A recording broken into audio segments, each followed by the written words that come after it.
Hello Fair Maidens, and welcome now to Shout Out Wednesday. Post a comment or ask a question at soulgarden.tv in the very popular Virgo viewing room. I'll do my best to shout back or answer 1 week later.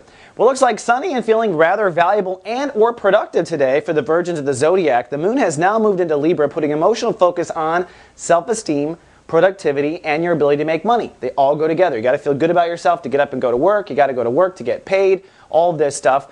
Now, because it's full means it's a 100% dose of gravity. This is the only time in the entire year that your self-esteem gets a full moon in Libra. This is the 1 month.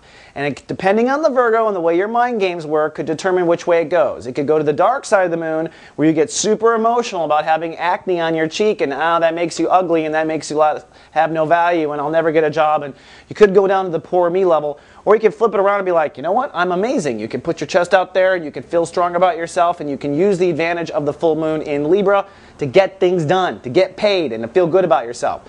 Here's the lesson though. A full moon is always the wolf in sheep's clothing. It looks gorgeous in the sky, but what it's doing is creating a tug of war of gravity on us, on the earth. The real lesson, of course, is intimacy, trust, and boundaries. And today Mars is ruling the day, which means it's time to act. Martian energy is action energy. Don't meditate, don't ask questions, go, act. So today the universe is saying to Virgos, it is time to act on the boundaries you know you need to maintain. And remember, boundaries are very important into maintaining value.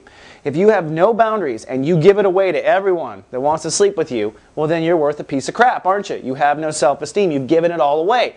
But it's an issue of boundaries. You had no boundaries up. You had no rules. You had no walls for people to have to hop over to get to you. So it is time for Virgos to raise their prices and raise their walls as necessary.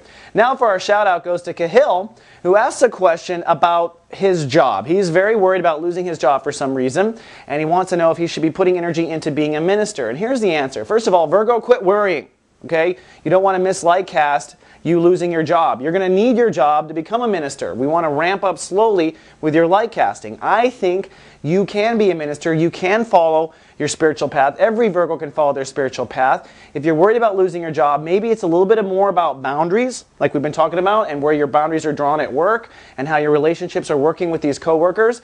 I intuitively feel that this job will be just fine for you, but I also think that you should begin to work now on moving into the ministry, moving into that Pluto and Capricorn, which is what your inner child really wants. Remember, that's what Pluto Capricorn represents. This is the perfect time now that Pluto has retrograded. All right, Cahill and everyone else, that's all I have for the day. I'll see you folks tomorrow with more. Live, love, be.